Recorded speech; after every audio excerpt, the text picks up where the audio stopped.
Hello, Dr. Maria here again.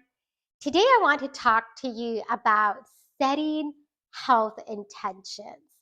And the reason being because at this time of the year, so it's the beginning of a new year, 2024, a lot of people are talking about health resolutions, goals. A lot of people are like losing weight, going to the gym. It's the beginning of the year. But let's talk more than just the next 30 days. And what I mean about that is a lot of the times when we begin the year, we're excited, we're pumped, something new, and we say, this is what we're going to do. People start the year with fast, gut resets, reducing sugar, and then what happens? Think how many times maybe you have started the year with a new health behavior, but perhaps you have not been able to sustain it for the next 12 months, or much less for the years that come afterwards. So today I want to tell you that sometimes it's because we need to go beyond the setting goals, beyond the resolutions, beyond the vision boards. And don't get me wrong, goals are important, right? Saying, this is the year that I want to run my first K, 5K, 10K, half marathon. Something like that is extremely important. But then afterwards is, how am I going to reach that goal? And then is thinking, what keeps me from reaching that goal? And how can I overcome those obstacles? So a lot of the times people then lose the motivation, they forget about the goal, life happens, and then we forget that that was part of what we wanted to do in this year. So I want to talk to you today about health intentions. And an intention is a mindset. It has to do with your mentality towards this year, towards your health. For me, my intention during this year is create more serenity. And that might seem like, hello, and how are you going to do that? After all, you live in this world and you live in the stress and the chaos of this world. And yes, that is correct. So serenity is something that I'm going to purposefully cultivate in all that I do. I'm going to think every day as I plan my day, my week, my activities. I'm going to ask myself, is this taking me closer to creating a life of more serenity? Because that's my intention.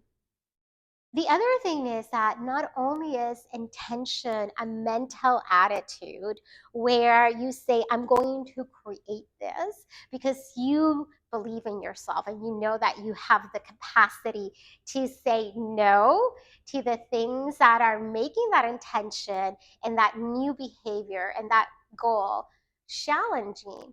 But at the same time, you are saying yes to the things that will keep you closer.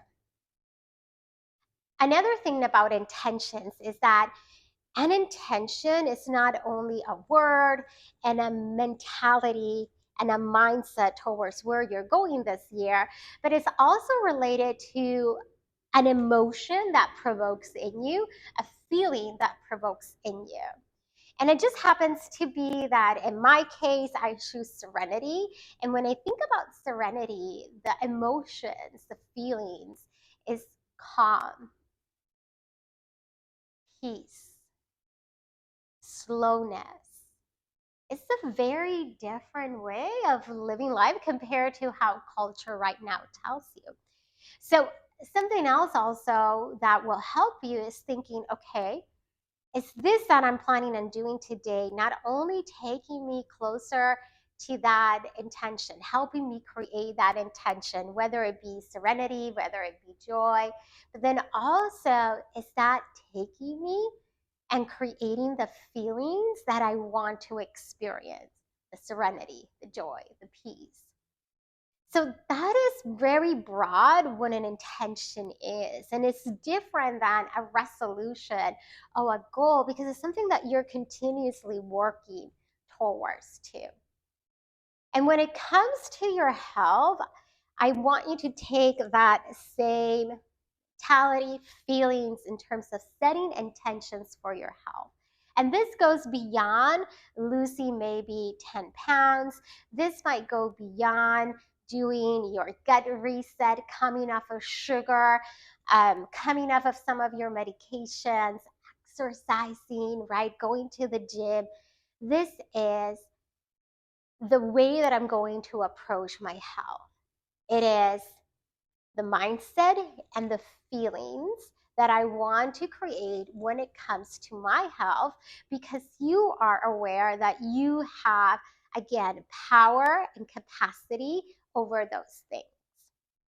And I have designed a worksheet that when you subscribe to my monthly newsletter, my monthly connections with my clients and my patients, you will receive.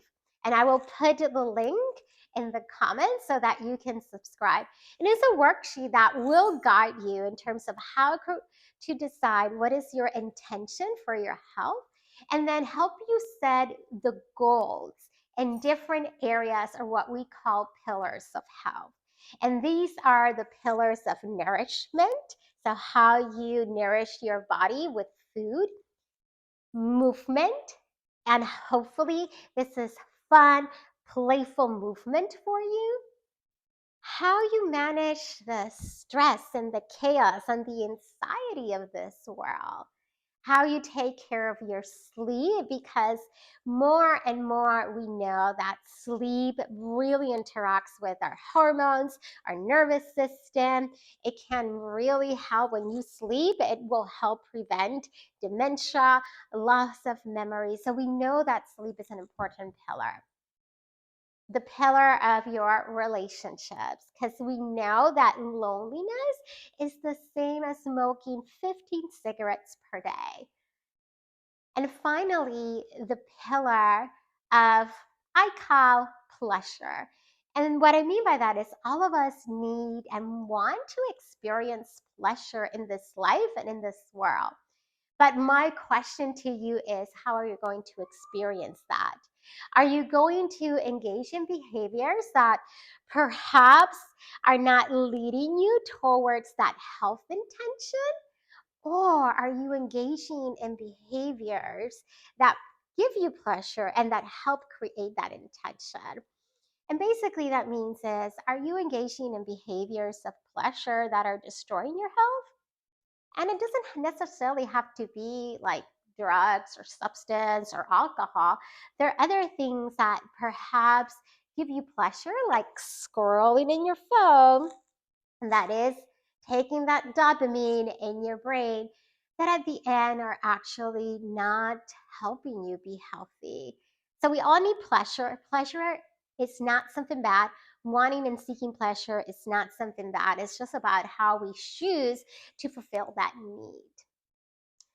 And then lastly, when it comes to setting your intention, then you will be able to look at those 6 pillars and see what your goals are and say, this is my goal in each area. But before you do that, remember intention, mindset, feeling. Then your goals on nourishment, movement, stress, sleep, relationships, pleasure.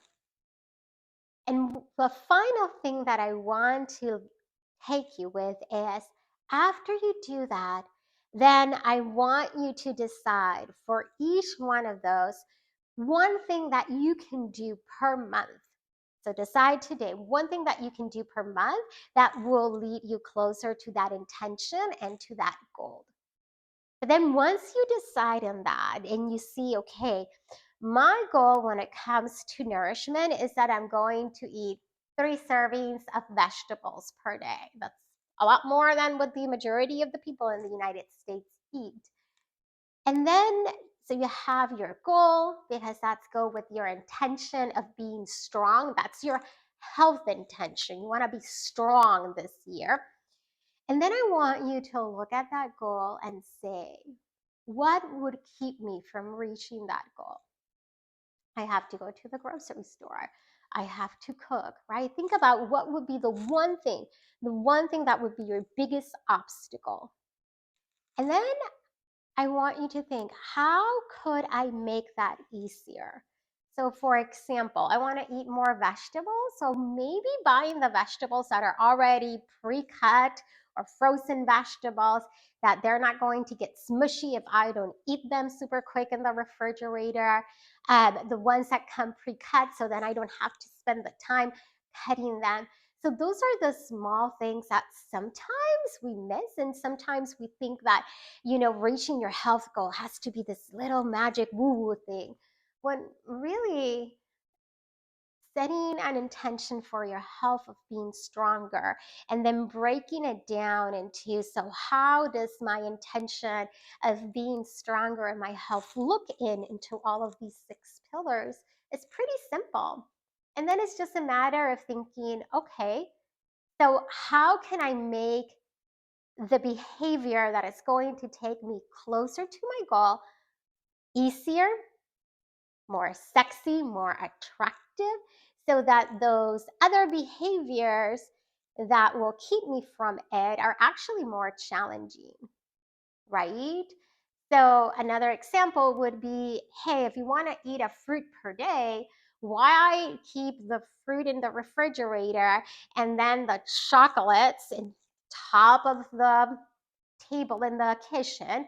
Why not switch that so that you can make the behavior that you want easier, more attractive, right? Because you are going against, culture. And what we know is that to set behaviors, to set intentions, to set goals that are different than your environment, than the culture, that your friends, that your family, can be challenging, but that does not mean that you cannot do it. And if you stick with me, I will be dedicating this year some time to helping you understand why sometimes behavior change when it comes to your health, yes, can be challenging, but also what are the simple things that you can do so that you can reach your health goals and cultivate your health intentions for 2024, and not just do it a thing of the first 2 to 4 weeks of the year, but continue to do it all the way until December 31st, 2024. So remember, the only thing that you have to do is click the link that is in the comments in the YouTube channel, and I hope to see you in the next one. Bye.